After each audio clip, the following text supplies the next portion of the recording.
નમસ્કાર દર્શક મિત્રો, તાપી જિલ્લાના સમાચારોથી અવગત કરાવતું સમય ક્રાંતિ ન્યૂઝ બુલેટિનમાં વિગતવાર સમાચારો નિહાળો.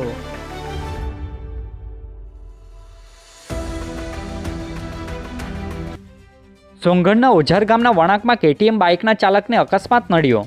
સારવાર અર્થે ખસેડવામાં આવ્યા. સોંગઢ તાલુકાના ઓઝાર ગામની સીમમાં એક કેટીએમ બાઇકના ચાલકને અકસ્માત નડ્યો હતો, જેમાં બાઇક ઝાડ સાથે ભટકાઈ જતા ચાલકને ઈજાઓ પહોંચી હતી.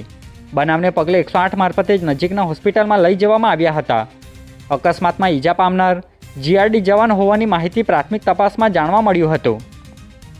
સોંગઢના વિશ્વભવન નવા ગામ ખાતે રહેતી મહિલાને મીશો કંપનીના નામે ઓનલાઈન ફ્રોડનો શિકાર બનતા પોલીસે ગુનો દાખલ કર્યો.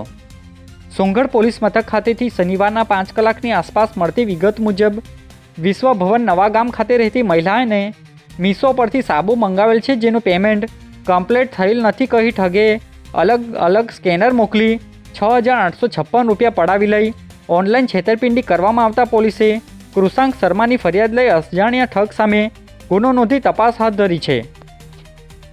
ઉચ્છલ તાલુકાના જૂની કાચેલી પ્રાથમિક શાળાના મકાનનું રાજ્યના મંત્રી દ્વારા લોકાર્પણ કરવામાં આવ્યું.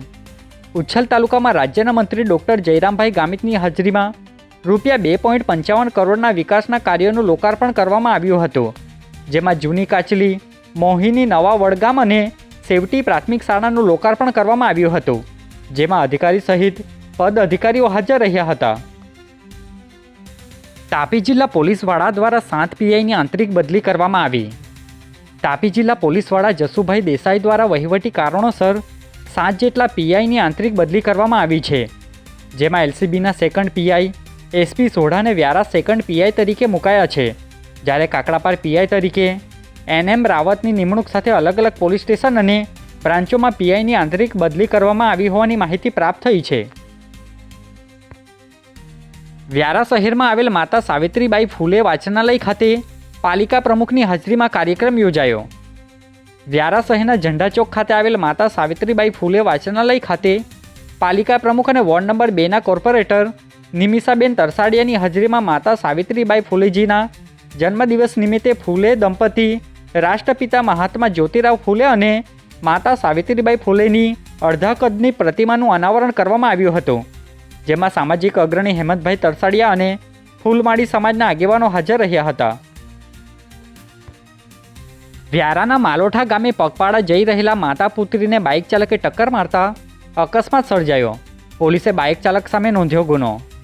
વ્યારા પોલીસ મથક ખાતેથી શનિવારના 11 કલાકની આસપાસ મળતી વિગત મુજબ માલોઠા ગામની સીમમાં પગપાળા જઈ રહેલા શ્રમજીવી વસંતીબેન અને તેમની 4 વર્ષીય દીકરીને બાઇક ચાલકે અડફેટે લઈ લેતા ઈજાઓ પહોંચતા તેમને વ્યારા સિવિલ ખાતે સારવાર અર્થે ખસેડવામાં આવ્યા હતા, જે બનાવને પગલે અકસ્માત કરનારા બાઇક ચાલક સામે ગુનો દાખલ કરી કાર્યવાહી હાથ ધરી છે. ઉચ્છલ તાલુકામાં ખોરાક અને ઔષધ નિયમન તંત્ર દ્વારા ગોળના કોલા પર કડક તપાસ હાથ ધરવામાં આવી. તાપી જિલ્લા ફૂડ વિભાગ દ્વારા ઉચ્છલ તાલુકામાં આવેલ ગોળ કોલા પર આકસ્મિક ચેકિંગ સાથે જરૂરી તપાસ હાથ ધરવામાં આવી હતી, જેમાં અલગ અલગ સ્થળે જઈ ચકાસણી કરી ગોળના નમૂના લેવામાં આવ્યા હતા, જેમાં ખાદ્ય સુરક્ષાના ધોરણો સંતોષકારક મળી આવ્યા હતા. અત્રે ઉલ્લેખનીય છે કે ઉત્તરાયણના પર્વને લઈ ગોળનું વેચાણમાં વધારો થાય છે, જેને ધ્યાને લઈ ચેકિંગ કરાયું હતું. તાપી જિલ્લામાં રાજ્ય વેરા નિરીક્ષકની પરીક્ષા વ્યારાના 9 કેન્દ્ર પર યોજાશે. તાપી જિલ્લા અધિક કલેક્ટર દ્વારા એક જાહેરનામું બહાર પાડવામાં આવ્યું છે, જેમાં રાજ્ય વેરા નિરીક્ષકની પરીક્ષા અંગે પરીક્ષાર્થીઓએ ડાઉનલોડ કરેલા પ્રવેશપત્ર સાથે રાખવા કેલ્ક્યુલેટર, મોબાઈલ જેવા ગેજેટ્સ લઈ જવાની મનાઈ ફરમાવી અલગ અલગ મુદ્દાને આવરી લઈ જાહેરનામું બહાર પાડવામાં આવ્યું છે.